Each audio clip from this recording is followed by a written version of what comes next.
In today's episode, we're unpacking the fans first framework that have guided the Savannah Bananas to global success. From Engagement, I'm David Millay, and this is Flip the Switch.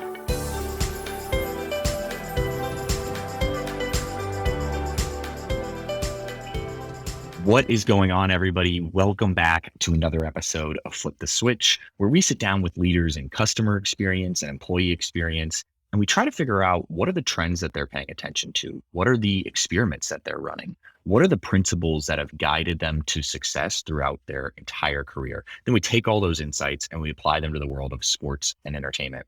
Now, today's episode, I am super excited. This is our first three-time guest that we've ever had on this show, Jesse Cole, the owner of Savannah Bananas. You might know him as Yellow Tux Jesse, as he's officially known on Twitter. But he has created such a fans-first organization and culture with the Savannah Bananas. They have just taken off to massive success over the last year. You've probably seen their videos on Instagram or TikTok, where the players are doing ridiculous dances. But behind the scenes, there's a very, very architected system and process for how they've achieved this success. Now, at one point in the show, Jesse's like, do we look like a team that's got a bunch of systems and processes? But the reality is, even their loosely guided systems and processes are more than a lot of other organizations have. And those loosely guided systems and processes have empowered them to be creative and take risks in different areas. So what we're going to do in the framework of the show today, where we've had Jesse on in past episodes, and we'll link to those episodes in the show notes, we've kind of just brainstormed and jammed, but Jesse has a brand new book out. It's called Fans First. And we really want to unpack that. So in Fans First, based on the true story of the Savannah Bananas, there's really a kind of 5-step framework that we're going to go through in this episode. So let me give you a little bit of description about this new book, because I really want you guys to go out and get it. As much as exposure as we've had to Jesse and Savannah Bananas over the years, there's still tons of stories and insights in there that we've never heard before that really were getting us to think a little bit differently here at Engagement. So here is a little excerpt on the book. The Savannah Bananas should not exist. You can't name any of their players. They play in a 1920s era ballpark with no ads or billboards. They play in kilts, stilts, and stilettos. They even have an all-grandma dance team, the Banana Nanas. Everything that the Bananas do is unconventional. It shouldn't work. And yet, they sell out every game and have a wait list in the thousands. They ship merchandise around the globe, and they entertain millions of followers on social media. ESPN calls the Bananas the greatest show in baseball. How is this even possible? 2 words: fans first.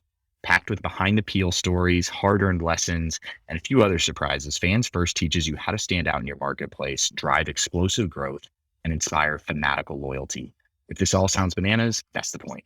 Normal leaders read normal books and get normal results. But if you're ready to change the game, break the rules, and create your own unforgettable team, then it's time to go fans first. So that's a little bit on the book. I highly encourage you to go buy it. If you like this conversation with Jesse and you learn something, you'll learn even more from the book. And without further ado, let's jump into this episode with my friend, Jesse Cole. Jesse, what is going on, man? Welcome back to the show for your 3rd time. How's everything going? I'm just, today, this is a new record for me. The first time I've ever been invited back a 3rd time. You get really good guests and you're inviting me back a 3rd time. I don't know if this type of month is slow for you, David, but I'm very excited to be back for the 3rd time. Well, and you just have a new book that is out that is really all about not standing out. That was your first book. This is all about the Savannah Banana story, Fans First. So talk to us a little bit about the approach for why tell the story in the way that you told it. Tell us a little bit about what the book is and what people can expect when they go get it. Thanks. Yeah, it's been kind of a journey, starting with Find Your Yellow Tux was my personal journey on how standing out, being different, and starting to build a brand that was doing something unique. And Fans First was really the next step in how to put all the focus not on chasing customers, but on creating fans. And it's something that we put every single segment of our imagination, every single piece of our interaction and our focus goes to that in creating fans. So yeah, it's I've really looked back and be able to say, you know what, there's 5 E's that we've developed to create these raving fans. There's certain things that we do that I think is applicable here, the sports industry, and hopefully with a lot of different other businesses as well. I am super excited to jump in and talk about these 5 E's. But before we do that, I mean, talk to us a little bit about like what the recent success has been like for you guys. You're up to 2.7 million followers on TikTok. I mean, the amount of TikToks that people send me or Instagram reels, they're like, have you guys seen this? I'm like, man, Jesse's been on the show for years. I feel like an OG. So tell us about the recent success that you guys have been having and what that's been like for you and the organization. And then I'm especially interested as to how it's impacted the culture. Yeah, I mean, it's a long way going back 6 years ago to sleeping on an airbed and having to sell my house and me and Emily down to our last dollar and grocery shopping with $30 a week. That's all we had. So fortunately now with the success, we have the real bed and, we have a nicer house and it's a little better situation. But yeah, what's happened is everything has been so focused on creating attention and creating fans that yes, we're every day we're thinking, how can we do 5 to 10 things on a baseball field we've never done before? And so, yes, over the last few months, from a guy coming out to bat with his bat on fire, to obviously stilts pitching, to a trick pitcher, to a breakdancing umpire, to you name it, we've tried it. To dancing in between pitches. That some of those videos have got over 40 to 80 million views. Yeah, it's to see what's happened. We had about 1 million followers 3 months ago, and now we're almost at 4 million total social media followers. And to see, ESPN's doing a documentary series on us. They followed us throughout our tour, and today's show, CBS Sunday Morning, HBO Real Sports. It's been wild, and we're fortunate. When you asked what has it done for the culture, I think one of the greatest things you can do in a culture is create a product and experience that you're proud of. And when you do that and you get the recognition that you're doing that, I think it makes everyone feel more purpose fulfillment coming every day, that they're making a bigger impact than just coming to the ballpark and doing work. And now every day they're like, oh my goodness, we were shared here. Joe Rogan shared us today. We were #1 on SportsCenter today. And every day it seemed like the last 6 months, it's like something new has popped. And it really makes us all feel proud of what we're doing.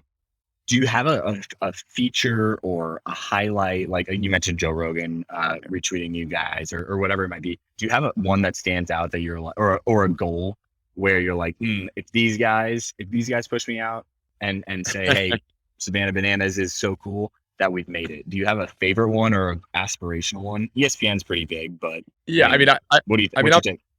I mean, I'm from Situate, Massachusetts, and I never imagined that the Boston Globe would do a feature story on us. And, that was last year. But now New York Times this past week, the LA Times, the London Times, today's show is crazy. They're coming next week. And CBS Sunday Morning was a piece that was blowing us away. But yeah, you can look at all big ones and people say, oh, I want to be on Ellen, or back in the day, I want to be on Oprah. That was never our goal. Our goal in every single day is to create the greatest show possible on a baseball field and do it by putting fans first every step of the way. And when that's what's happened, I know it sounds cheesy. It sounds the politically correct answer, but really it's never a goal for media.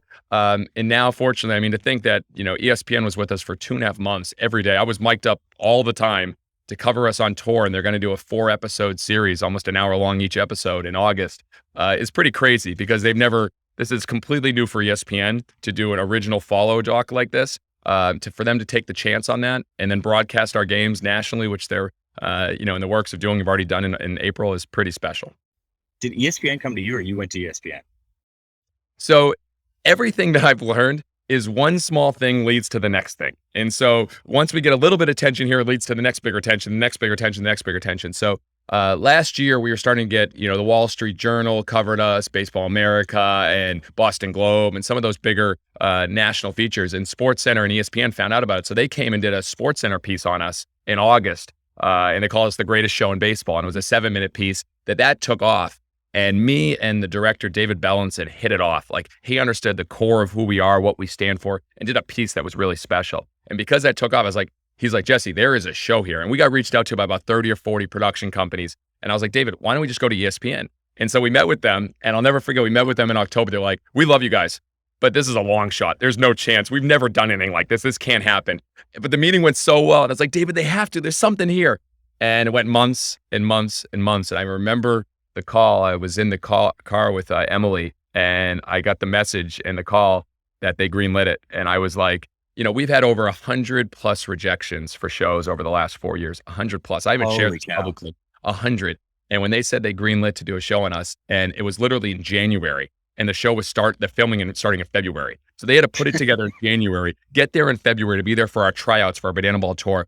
I mean, I get emotional. I get emotional because you work so hard for something. And I always had a dream of playing professional baseball, but to be honest, this is bigger. This is bigger. It's going to impact more people. And so it comes out, we're looking at the middle of August as the release date. It's going to be really special.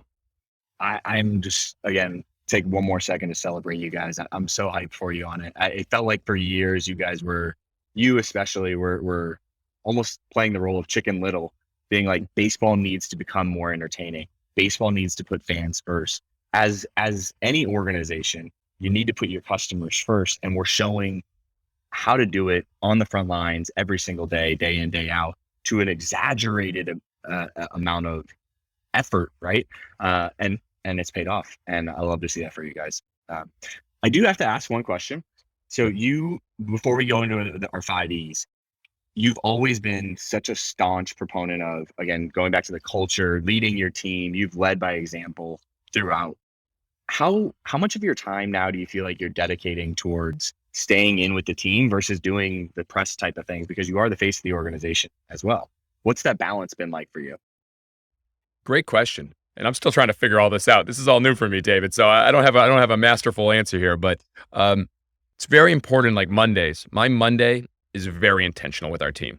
So we have our marketing meetings, our OTT meetings, we have our entertainment meetings. I'm very heavy involved in that. What are we doing different on the field this week? What are we doing different next week? And keep planning that. So I spent a lot of that. I even shared today on LinkedIn, after every single game, I walk with our director of entertainment. We probably walk 1.5 miles. We do laps around the field, going over every single promotion throughout the night. How do we plus it? How do we get better? So I'm spending very intentional on the areas that I can have the best impact. That is the show, that is the experience, that is the entertainment and the marketing. So I spend a lot of my time there. And then, it's amplifying it. So, in the book, I share about creating your energy list. And if everyone's, how many you have so much energy, Jesse, always? I mean, you're running around, you have 3 kids under 3 years old, you're foster parents, you're doing all this craziness. How do you do it? And I go, well, I do what gives me energy. And so it's very clear. And so if my energy list, I've realized, is creating, sharing, and growing. So when I'm coming up with ideas in the morning, I'm beginning with our group, creating, and then I'm growing with our team, learning, listening to new things. I'm studying Mr. Beast like crazy, which is weird. I don't know why I'm studying a YouTuber, but I'm fascinated. That's why. But I'm fascinated. So I'm spending a lot of time learning that right now. So I'm growing and then sharing. So to give you an idea, sharing with media fires me up. Sharing on a podcast with you, sharing in a keynote anywhere fires me up. So if I'm doing all that, I'm able to amplify what I think most people can do in a given day because I'm doing with the ultimate energy. And that's why I think everyone should create their energy list. If they want to be the best for themselves, the best for their team, the best for everyone they touch in their lives. I love it. Okay, so speaking of energy, let's jump into the 5Es that you have in the new book because everybody should go out and get it. It's incredible. So let's jump into it here. I want to start with eliminate friction is the first one. So, we'll kind of review the 5 real quick and then we'll go and unpack all of them. So we've got eliminate friction, entertain always, experiment constantly, engage deeply, empower action. So why don't we start here with eliminate friction? This is something that you guys as an organization do really, really, really well. And on LinkedIn, it's filled with stories of how you're taking a little component of the customer journey that's been identified as a pain point and going in and solving for some of it. So talk to us a little bit about how you guys eliminate friction as an organization specifically, and maybe give some good examples of recently where that's happened in the customer journey for you guys. Yeah, or I can also share where we've really failed in this. That there's some good stories there too. There you go. We can go there too. Yeah. So, anyways, I think it's a starting point. And again, my biggest mentor, and I always come back to it, is Walt Disney. How to Be Like Walt is one of my favorite books. Come back to it all the time. And he did this. I mean, he literally had an apartment above the fire station at Disneyland that he would come out and walk with the guests and look for all the different friction points in the experience. He said, whenever I go on a ride, I'm always asking for what's wrong with this thing and how can it be improved? So he was fascinated by that. So yeah, we've done the same thing. And yeah, whatever your industry is, sports or anything else, what's the biggest friction point that you could find? And for us, it was the baseball was too long, too slow, too boring. So the macro, we just attacked that. We said, all right, how can we have dancing players, breakdancing coaches, a pep band, a senior citizen dance team, a male cheerleading team? How can we have music playing nonstop? And that's something I don't talk about a lot. We have a DJ and announcer, Mark the Shark, and he is a radio guy that literally is all about music. So he plays sing-along songs the entire night. So people are like, their voices are gone by the night, not from just yelling, from singing. That's part of attacking boredom. And so it's part of the experience that we look at. And so There's macro and then there's micro, the little things, the ticket fees, the convenient fees, the shipping fees, all those little things that you have a policy or a way to get an extra fee. And if I'll share, David, just one story that really changed everything for me. And I shared it in the book, but I never shared it in the previous book, anything before. I was too embarrassed by it. It was with our first team in Gastonia, and we had this Chick-fil-A night, Chick-fil-A family night. And think about this deal. This is how much we were trying to learn how to sell tickets back then. 4 tickets, 4 Chick-fil-A meals, and 4 hats for $29.95. Okay, what is wrong with us? That deal was ridiculous, and it was the only way we had to get people in the beginning when we were struggling. So anyways, we did this, and I'll never forget the moment. A family of 4, they bought their Chick-fil-A at the restaurant that was local. We didn't have Chick-fil-A in our stadium. So they buy Chick-fil-A, they get the vouchers, and they came to the ballpark. And they were ready to walk in the stadium. They were excited as a family. And I was walking by the gate, and I said, I'm sorry, guys, you can't come in with food and beverage into our stadium. That's a stadium policy. And I watched as they walked back out the gate, and they looked around. And this isn't a parking lot in Gastonia. There's no picnic tables. There was nowhere to sit. So they sat down right on the pavement, right next to the gate. It was about 90 degrees. And I watched this father, this mother, and 2 kids, young kids. They ate their Chick-fil-A meal in the sun on the pavement.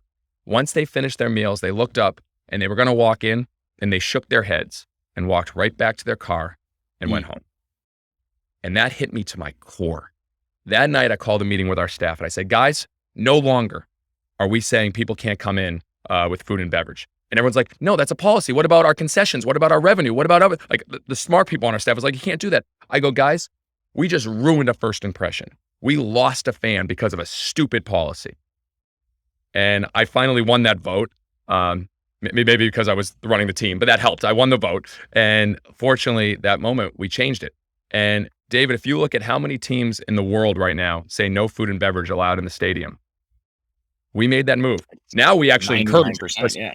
Now we encourage it because every single ticket's all inclusive in Savannah. So you actually save us. Bring your food. Instead of we give. But I mean, it's that little moment. So how many teams, how many businesses have little policies because it's always the way you've done, but it's actually causing friction? And I know I went long there, but that was one that really that's great. Yeah. Well, when we think about friction, though, I mean, something that you guys do that is, a couple of things. One, you attack that problem with emotion, right? I think a lot of times people make mistakes by purely attacking something with emotion or purely attacking something with data. And I think if the pain is great enough, you can oftentimes encourage leaders to change. And I think that from my perspective, sometimes the pain and that emotional story, like you just shared, can be a greater catalyst to change than just purely saying, hey, this is a value add. But go ahead. Yeah. And you don't feel the pain unless you put yourself in your customer's shoes. 100%. And often we are thinking about how do we drive more revenue, more sales, more profit. We're not thinking about how do we create more fans. And it's a different conversation in different meetings. So those are the conversations I love having because the money takes care of itself if you actually create enough fans. No question. Well, when we think about eliminating friction, obviously in a ballpark, there are so many points of friction that you could identify. How do you go about, what are some frameworks that you use for prioritizing what to fix now versus what to fix later versus, this is a pain point, but it's not big enough to show up on our radar. How do you prioritize solving for friction? So what hurts the most? So for instance, what I realized at Savannah, the nickel and diming, paying $6 for this, $5 for a burger, $6 for a soda, you just go on. That was a pain point that I realized as a parent, my kid wants a drink, here's another $5. I didn't want that to happen. So that's why we made our whole ballpark all inclusive. Get all your burgers, hot dogs, chicken sandwiches, soda, water, popcorn, dessert. And so it's how much it hurts. So you think about when you go through any type of experience for us, lines. I am a very impatient person. And the idea of standing in line for a long period of time when I could be watching the show, I look at that every single day. So we're doing all new tests every day. How do we get 4,000 people here in Savannah that eat 10,000 pieces of meat through it as fast as possible? All of that. So even in our ballpark now, we're so fortunate that, about 1,000 to 2,000 people line up a couple hours before the game, which is still crazy to me because I'm like, what are you doing? But they line up and they're excited. We now pre-scan the first 1,000. So literally, once we do our big march and our dance and entertain them, they can run in. We don't have to slow it down. So again, there's not another wait as you've been waiting. Just little tension like that. So think about yourself. What hurts? when you try to call your bank and all you want to do is talk to someone and you got to dial 1 for this, account number for this, are you an organ donor, yes or no? Like, what are you asking me? What are these questions? Like, that stuff hurts. So when it hurts, attack that. If it's something that's like, it's okay, maybe that's not the first one you attack, but the ones that you really like, this really frustrates me. What frustrates you? Go after that. It is interesting too, though, and I would ask this because you've worked with organizations around the world as well that kind of adopt this fans first mindset. Is some of those things that you mentioned, like I know as we've worked with organizations as well, sometimes we hear, I know that's a pain point. I know it's really painful, but we have to do it because we need that data or we need that information. We have to collect that. How do you approach problem solving or working with organizations when it comes to that mentality? Small bets. I think the key is, well, what small bets can you do? Everything's a small bet for us. Even people think it's like, what? You're doing big things. I'm like, well, it started as a small bet. We eliminated all of the sponsorship from our stadium, which I don't think any sports team is dumb enough ever to do again. Like, it just doesn't make sense for most sports teams. It was only 10% of our total revenue. Most teams, it's 30, 40, 50%. It was 10% of our total revenue. Same thing, shipping. When we made the decision to make all shipping free, and this isn't like Prime where you got to pay $99 a year. If you just buy, like Katie, you did not pay, we never paid for merchandise. Like the people that are part of it, they don't pay for the shipping. It's just, if it's a $30 shirt, it's a $30 shirt. A $25 hat, it's a $25 hat. That was thousands of dollars. Now it's a lot more than that, but it's a percentage. It's a percentage. So what we look at is like, hey, worst scenario, if this doesn't create the fans that we hope, if this doesn't get people talking about your experience, how much is the loss? Will it really, really hurt you? Or is it just a little bit?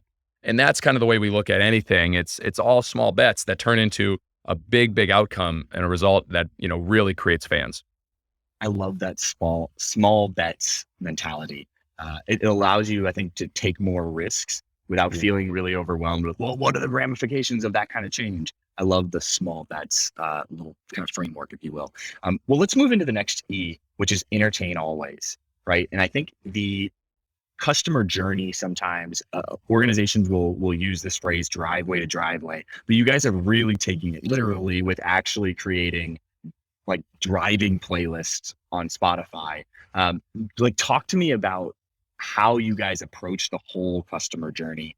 Is it just things that you can influence? Is it things you have control over? How do you approach the whole customer journey? I shared in the book, how you view things is how you do things. And once you start seeing something, wherever you look, you see more of it. So like for a company or sports team organization that may be listening to this, you'd be like, all right, that's way too much. Well, once you do it once, you start seeing it everywhere. Back in the day with our former team, when I sold sponsorship, you better believe I noticed every billboard, every ad, every radio ad. That's all I saw because that's what I was doing. Now, all I see is ways to enhance and plus the experience, as Walt Disney says. So to give you an example, like it's looking at what is your customer journey and really analyzing, all right, where do you want to make the impact first? Where do you want to go with? And then write down what are the stages. So David, this is something new for us that, we realized there's 7 stages. I shared it in the book, 7 stages that we found in our experience. And it's the first impression, which everyone has. That's on your website, your social media. When you go on, that's that first impression. That is a stage. And we always teach our people, always be on stage. When you're on stage, is it how you want people to see you? So what is that first impression? How easy is it to get in touch with someone? Your website, your phone number, how quickly can they talk to someone? Then the next stage, and for us, these are ours, and everyone has a different 3, 4, 5, whatever it is. Then we have the parking lot. Then we have the front plaza. Then we have our concourse. Then our grandstand. Then the field. And then the last impression after they leave. And to give an example of our fanaticism, I think that's a word. Sounds good. We're fanatical. We'll go with fanaticism. So we were very good at before and after. We send a video, we send a playlist of music, we send all these things to get them fired up coming to the game, and the march and the pep band and everything that they're coming in. But I realized we failed for 6 years in Savannah on the last impression. And people might say, well, you didn't really fail. When people left, you give them banana moon pies and you'd have the band playing and autographs and make it fun. But what about after that? That's not the last impression. And the book actually published before we even started doing this. So I'll share it here because it's not in the book. I was upset. I was frustrated because I realized that people leave the game and we don't do anything after that. Yes, we continue to entertain on all of our social media and send videos and all the fun, but nothing directly to our fan. So on the world tour, we tested something. Every night after the game, the first thing we did 2 things. The first thing my wife and I would write a handwritten thank you letter, and it would be directly about that night. Tonight we had the first ever female pitch to her husband in tonight's game. Tonight we did this. We're so glad you could be a part of it. Thank you for bringing so much energy, Daytona. We love you, West Palm. This is what you were a part of. You made night special. You give us the reason for why we do what we do. Something along those lines. Every night was a little different. We'd write it. Then we would scan it and we put it in an email that the next morning they get letter from the owners. Thank you from the owners, which would be handwritten, scanned in there. Simple touch, took a little time, but that was it. All right, that's nice. But the one thing that really wowed me, and was so pumped to do, I was like, what about after that? All right, so day after. What about a week after? Can we get it and send anything to them? And so I thought, I was like, this could be fun. And so I started writing. I wrote my idea session. What could we do 1 week later for fans? So I started coming up with all ideas. All right, we could send this, we could do this, we could do this. And I was like, 1 week, 1 week, 1 week. Wait, the song by Bare Naked Ladies. It's been 1 week. I was like, oh my God, I love this song. All right, brings me back. So I came up with the song. I met to Ben Sheffield, who is our videographer, but he's also a singer-songwriter. I go, Ben, I've got an idea. The 1 week by Bare Naked Ladies. Can you do a parody with all the things that happened during our game and write it? And then we'll do a video of all of that. And then we can send it to people. And he wrote it. And the first time I was like, oh my God, it's been 1 week since you've seen us play. Watch the Bananas dance in a funny way. And he wrote this whole song. And it was amazing. And we videoed it. And 1 week later, now we send a full video to its 1 week to all of our fans after the World Tour. Incredible.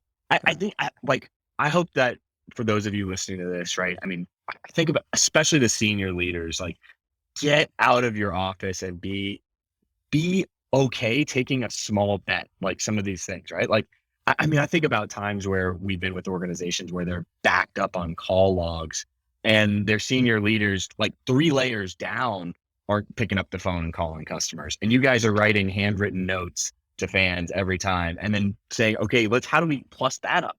How do we take that further? And it's just, again, it's the level that you guys really take entertain always and fans first to a whole another level. Well, I want to ask something else. Like, I mean, I'm thinking about like how you have plussed up invoices, right? Once you plus something up, how do you go back and refresh it as opposed to just saying, well, we plussed that up and it's great, so let's move on to the next thing and forget about it and we'll set it and forget it. How do you get out of that mentality? Or is there a period where you're like, okay, we'll do this 1 week. It's been 1 week email, right?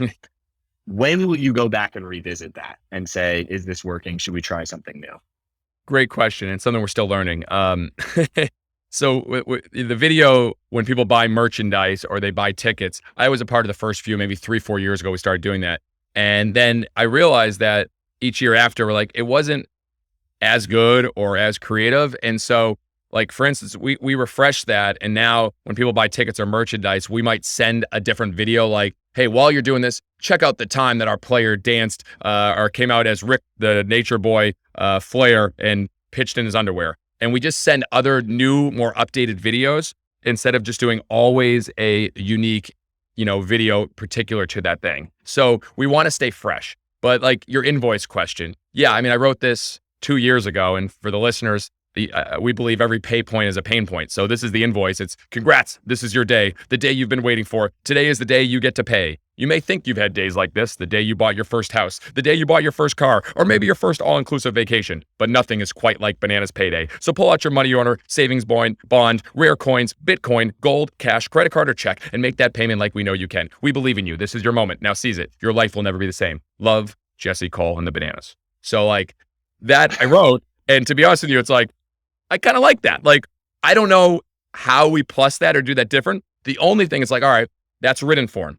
Could there be a way to send an audio with a little recording? Could there be a way to see it and then a video? So other ways of doing it is a way to plus it. But I don't have the answer to it. Right now, that's the invoice we're using. We know we have new fans that come in every day that we want to send the best stuff that we had before. But it's just, we know that even if people have seen it before, it's still okay. It's still okay. You don't need to try to fix everything right away and refresh because then creatively you get worn out by it. Totally. And I think too, for organizations that are small in size, right, you can't, there's a million things that you want to tackle. So it's about identifying, okay, how can we fix the pain points first? At least in my mindset, right? How can we fix the pain points first and then double down on the peaks, the things that are going pretty well for us so far. All right, well, let's move on to experiment constantly. You guys are the kings and queens of experimenting. I think I remember us talking about this where like you guys are running like 9 different experiments at least every single game. Is that number right? Yeah, it's funny. Kyle Lewis, who's our first pitcher that we signed full time, and I'm starting to spread out the podcast to let our team do it. And Kyle joined us 5 years ago. He's like, we do one new promotion every single night. And I went to Kyle yesterday. I go, one? He goes, well, you still say that. I go, Kyle, that was a couple years ago. We're at 5 now, buddy. And he goes, you're right. I feel like we're doing a lot more new. I go, Kyle, we got to get in on this, buddy. I go, you're literally doing a pitch while dancing every single night. We never did that before. I mean, that's one alone. Forget all the other stuff. He goes, Right. yeah, right. You're right. So, yeah, we do 5 to 10. And I forget what the question was, but I mean, the reality is that's part of what we do. It's part of our culture. Yeah. The question was really just verifying that you guys are still running that type of experiment. I mean, there are some bigger overarching ones that I love, like the Make It Bacon toilet paper, where people are wiping their butts with the logo of a rival team, or the Dolce and Gabbana's underwear, Dolce and Banana, Dolce and Banana, Dolce and Banana underwear, All right. Dolce and Banana underwear, or like Flatulence Fun Night. I mean, there is a ton that you guys have done. So now it's on the field. Now it's on the field. So what the greatest thing that experiments do for us is that we can do things and get immediate feedback. And this is something, people have been very flattering. They're like, oh, you like the Globetrotters. And I'm like, we're really trying to be more WWE meets Disney. I see us with hopefully a much bigger, I don't even want to use the word ceiling, an opportunity to build a brand. And Vince McMahon said this all the time. He got more immediate feedback back in the 80s because literally at the live events, then when social media came, they learned how to get the feedback. Where are the fans responding to it? What are they doing? What's working? What's not? So we always have our live audience, but now because our digital audience has grown so much, we can do, all right, we're going to try our batter coming up to bat. We have a player named Indiana now, Indy. So he came out, we literally dressed him as Indiana Jones last night. And we gave him a whip and he came up and we played the music and we did it. And like live, the fans were all into it. It was the lowest viewed video we've had in months. And I was like, why is this? I was like, it was shot well. It was done well. But what we was like, all right, maybe it didn't resonate. A lot of people are talking about Indiana Jones right now. It wasn't as timely. So those things we learned, it's like, okay, that didn't work as well. And so, but it's just an experiment. We had fun with it. So when you do 5 to 10 things every night, we're learning faster than anyone else because everyone's like, oh, the Dizzy Bat's the 3rd inning. The Chase the Mascot is the 5th inning, and it's the same promotions every inning. You're not literally learning. You're going to see the same thing, a different variation every time. So I'm challenging our team. How can we learn faster? And right now, it's tougher for us. We're in the Coastal Plain League right now. We're not in our Banana Ball World Tour team where we can break every rule and do whatever the heck we want. So we're having to all right, we're trying outfielders doing TikToks. We're trying infielders doing TikToks. We're trying all these new things we've never done before because it's a constraint, and constraints foster creativity, as I share in the book. So it's just you have to build a part of your DNA, and you have to be able to get feedback immediate. Because if you don't get feedback immediate, then what's the point of an experiment? You need to be able to get it and see, did it work? Why did it work? Why did it not? And learn. And so that's what we're trying to do. As you guys have grown more, right? I know there was one point in time where digitally you guys were like, digital's not our thing, right? It's about you come here and we'll never be the most technologically at the stadium, yes. right, at the stadium. Yeah. Well, so totally, that's completely changed on the actual digital fan engagement, engaging fans 365. One question I have is around just like data and feedback on that. For the most part, it feels like really you're getting great analytics digitally when you do a TikTok dance or something like that. But when it comes to the stadium experience, are you still mainly looking at it from like anecdotally and hearing those stories, hearing fans? Like, talk to me about how you've gotten those feedback loops a little bit more in depth. Yeah, I'm the worst on surveys, and I have a pretty spirited opinion on that. And let's hear it. Give us a hot take. Oh, I'm against surveys 1,000%. I think it's completely biased. I think you get a very small sample size, and I think it's what people say, what they think they want to say, and you got to watch what they do. I'm more fascinated by watching what people do, not what they say. So, give you an example. 2 years ago, I had our team every 30 minutes take a picture of our grandstand, starting at 5:30, 6 o'clock, 6:30, 7 o'clock, 7:30, every single night. And I wanted to see when people were getting up, what the crowd looked like, how thin was it, what time were they leaving, and we kept track of when fans were leaving. No one said, I want a 2-hour time game where fans can catch a foul ball for an out, and if batters can steal first, and there's no bunting. No one said that. But what we watched is that literally by 9 o'clock, 40% of our fans were already leaving. So if we could keep every game under 9 o'clock, starting at 7, that it would work. By watching when fans were leaving, not them telling us they want a 2-hour game. Because most people go to a baseball game and say, oh, I had a good time. Well, you left halfway through. No one's watching Top Gun Maverick and saying, this was a great movie. I left in the middle though. Like that doesn't happen. All right. So again, a survey would tell you something different, but you watch their feet, watch what they're doing. And so I am so adamant. And same thing, like Jeff Bezos says this. No one said they wanted something that's always on and that's shaped like a Pringles can that's in your kitchen that listens to you and plays music. No one said that. All right. But obviously Alexa and Echo have been a game changer. Same thing with Steve Jobs. No one said they wanted these iWatches and all these other things. You have to start testing, innovating, and doing, and watch how your fans or customers react. That's why I'm adamant. You want a hot take? That's just what we believe in. So we just literally watch people put things out in the world and see how they respond. I love it. And again, I think this really should encourage senior leaders to get out from your reports, get out from behind your computer screen during game, just staring at graphs and charts. Like go out and walk around and actually capture data that way, because the way what you just said is very data based. It's just not charts and graphs. It's You're not going to have like a case study on our data. Hey, he was just watching the fans and this is what he thought. Like, or again, I've mentioned this before. The best thing I think we do still is Undercover Fan, where we literally park with the fans. We walk in with the fans. We sit with the fans. We eat with the fans. We stand in line with the fans. We go through the whole experience. You want to feel the pain points and the points that are going. Actually do it. So these senior leaders go to your actual game as a fan, not like, oh, I got VIP. I'm going to go sit here in my corner. Like literally sit in the worst seat in the house. Go through the worst food section in the house. Experience that. That's the best survey in the world you can do. How does that program work for you guys specifically? Do you rotate every game? Is it senior leaders only? Give us a little more detail on how that the experience works for you guys. This is why I love you, David. Like you're talking to a crazy guy in a yellow tuxedo. Like you think we have a process? So you think I have an actual process? Like I just put that yellow tux on every day and try to come up with ideas. Like that's my process. So what is the detailed data behind this whole process? We literally have a sign up sheet for Undercover Fan, and that's a specific process. Well, I didn't set up the sign up sheet. Someone else much smarter that has detailed set that prior, and then they go through the night, and the goal is to find the friction points, frustration points, and the fans' first moments. And at the end of the night, they share. And every night's different. Sometimes we'll have interns who it's like, it was so much fun. It was the best thing ever. Well, give us something else. I just loved it all. Like, all right, we need more. And so it's just, you have to be able to push it. So we have a lot of our senior leaders, I guess you would say, go early in the year to really go through, this is what we noticed in concessions. This is what we noticed in parking. This is what we noticed in these details to help push that forward. So how's that process work for you? That's a great process. But I mean, Jesse, that hits on the point, right? Is sometimes like we process things to death. Like if it's not like a step-by-step thing that is signed off on by senior leaders, like it doesn't happen. Because that's our culture. We have to have these guys signing off on it. It's like, just throw a sign up sheet and get to it. Just right? Start doing. Like literally sometimes that's what it is.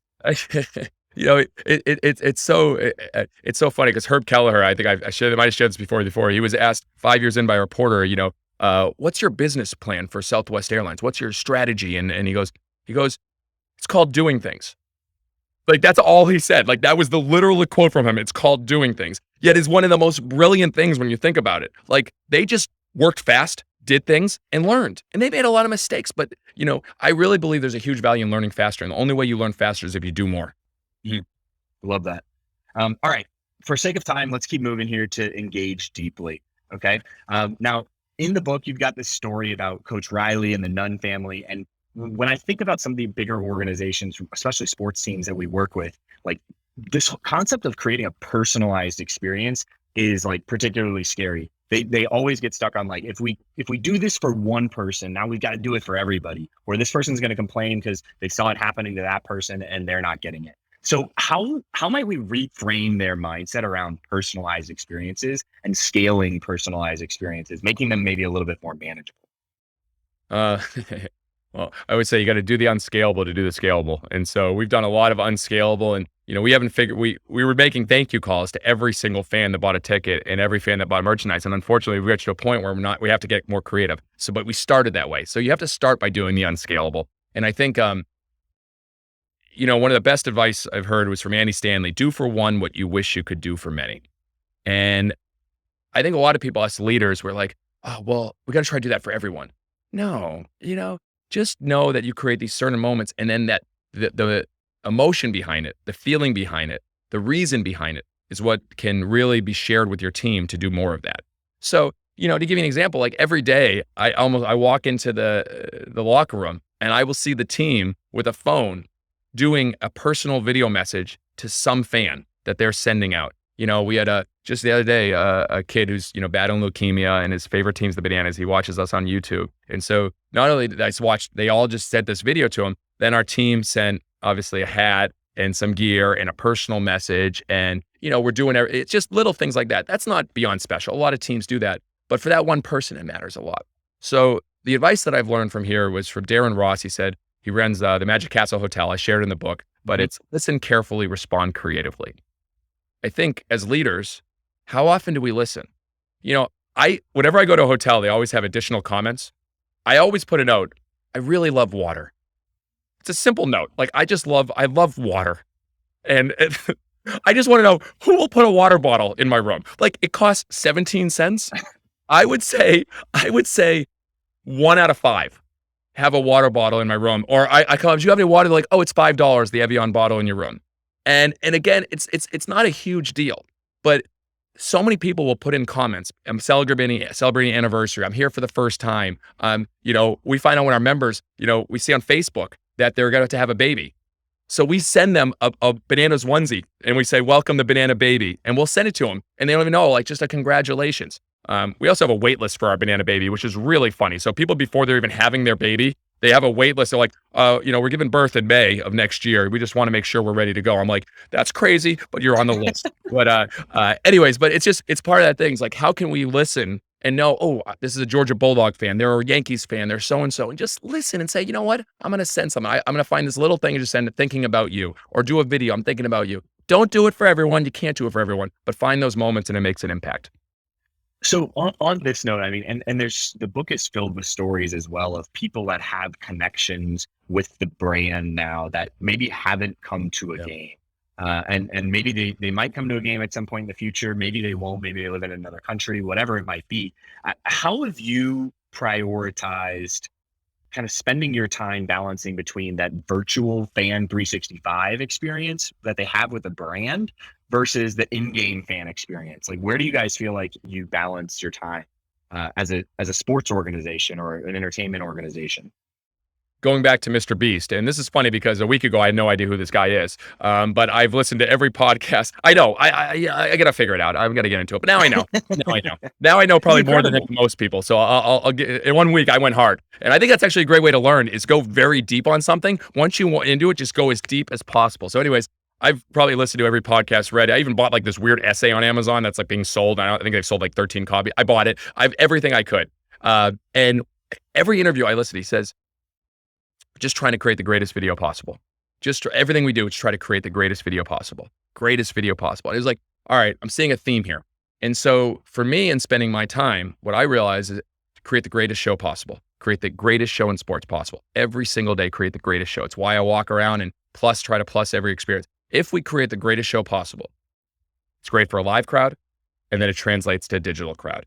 Now, I'm spending a lot of time trying to think more digitally as well, because I've always been the live crowd, but I know, just one of our last games, we had 35,000 unique viewers watching a game, which is crazy to me. So now, if that becomes a network, becomes 50,000, 100,000. Some shows don't get that much. So now I'm putting more bandwidth there. That's why I'm learning kind of the YouTube, how to get people to the next step, the next step, the next step. So, but anyways, create the best show possible. Create the best products possible. Create the best experience possible. Why did Steve Jobs spend so much attention to detail on even the box that the computer and the phone was delivered?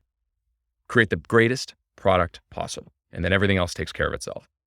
I love it. It's a great answer for this question. So one thing that I want to like just a little bit hit on, right, is that all of those things impact your brand. And at the end of the day, it's about the Savannah Bananas brand. Again, whether that fan is just as valuable, whether they're buying, one t-shirt or they're buying season tickets, because you never know how we're going to integrate them into that process. How do you think about that from like a value of fan? I guess at the end of the day, create the greatest show possible for each person.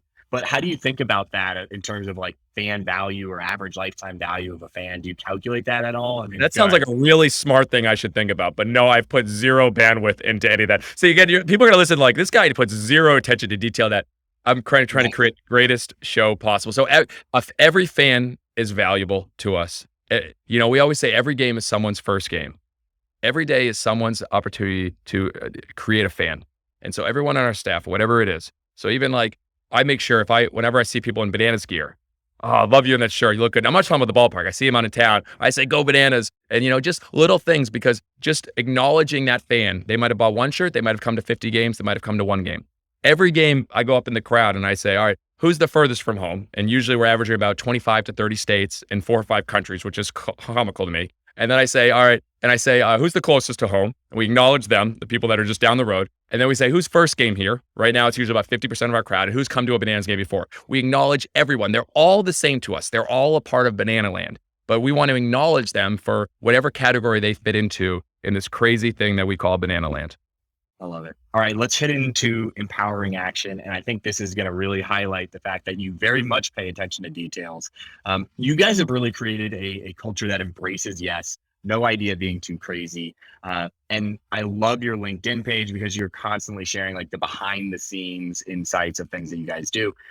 But this was not something that you did. This was something that your employee did that is hyper attention to detail. And that was changing the drain covers to have the banana in it, right? So like when we think about customer experience, there might be one person in the stadium that noticed the drain cover had a little banana logo on it.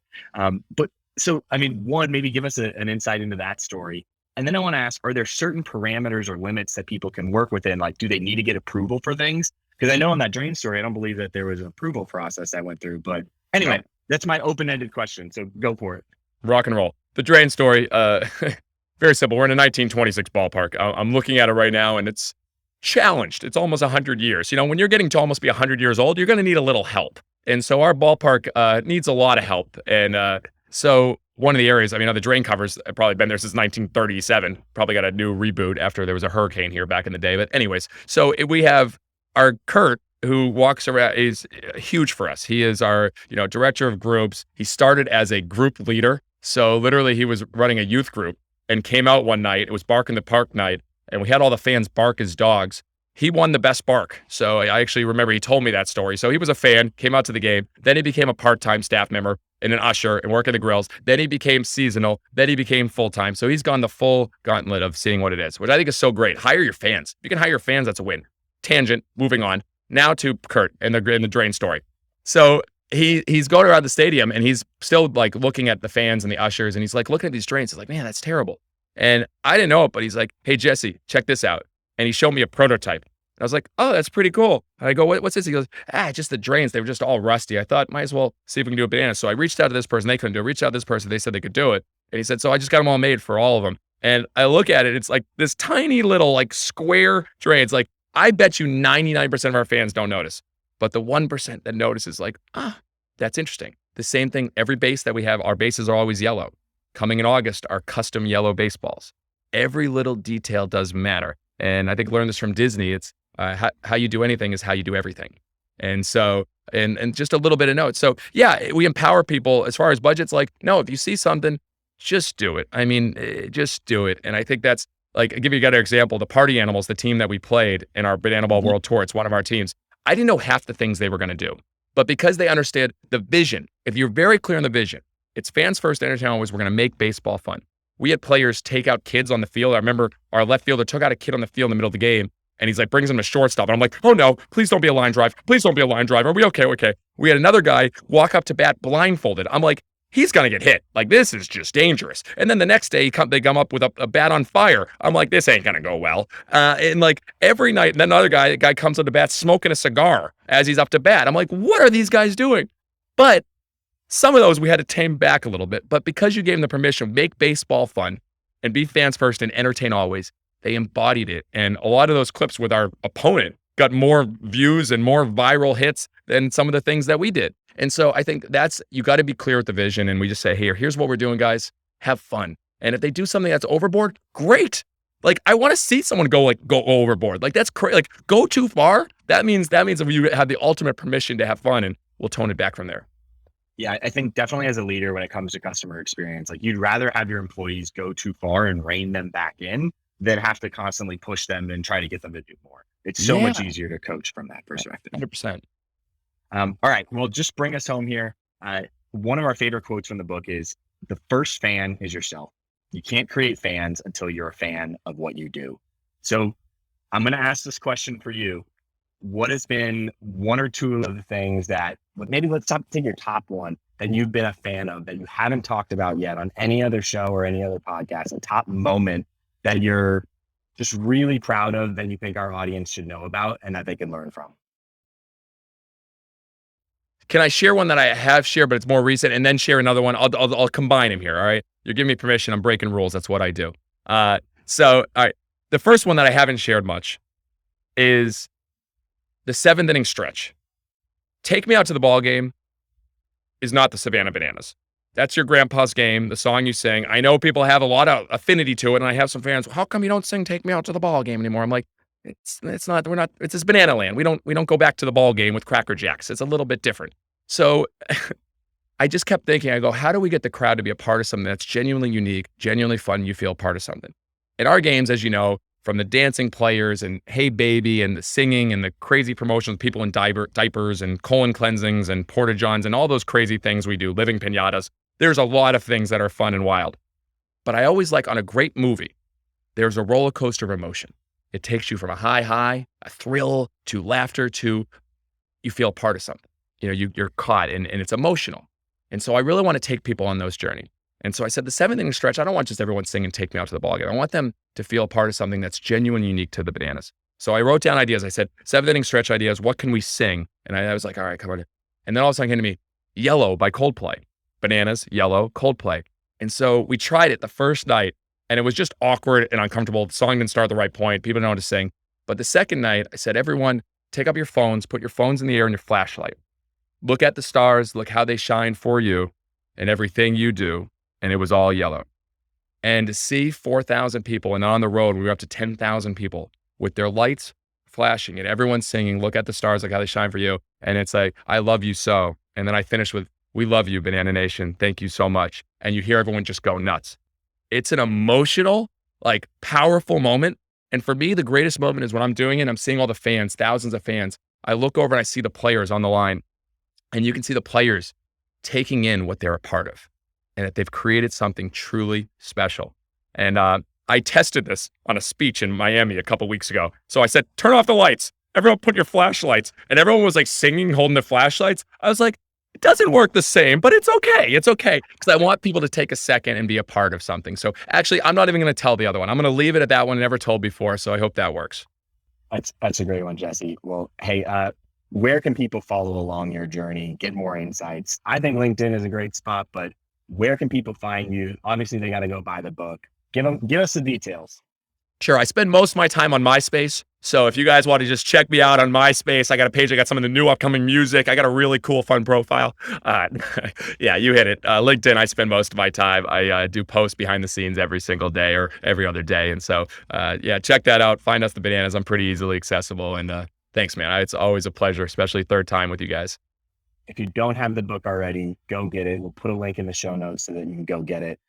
It's incredible, full of insights. Even if you've already heard Jesse and spent a lot of time with Jesse, there's a ton of new stuff in there that you haven't heard. So, Jesse, want to thank you once again for coming on the show. Always a pleasure. We'll talk to you soon. Thank you, my man. Hey guys, before you head out, just wanted to say thank you so much for listening to the show. If you enjoyed it, head over to iTunes to subscribe, rate, and leave a review. That helps more of your peers find the show as they search for ways to get better in their own roles. But this podcast is just a small part of what we do at Engagement. In our normal day in the office, we're crazy focused on helping athletic departments and sports and entertainment companies generate more revenue by becoming more customer-centric. To see how we might be able to help your organization, visit engagementpartners.com to learn more. Download a free guide, check out our blogs and case studies, or schedule a call with us if you want to see how we can help with your particular objectives. Our goal is to help you create deeper connections with fans and generate more revenue. So when you're with us, hopefully you find a nugget or two that helps your cause.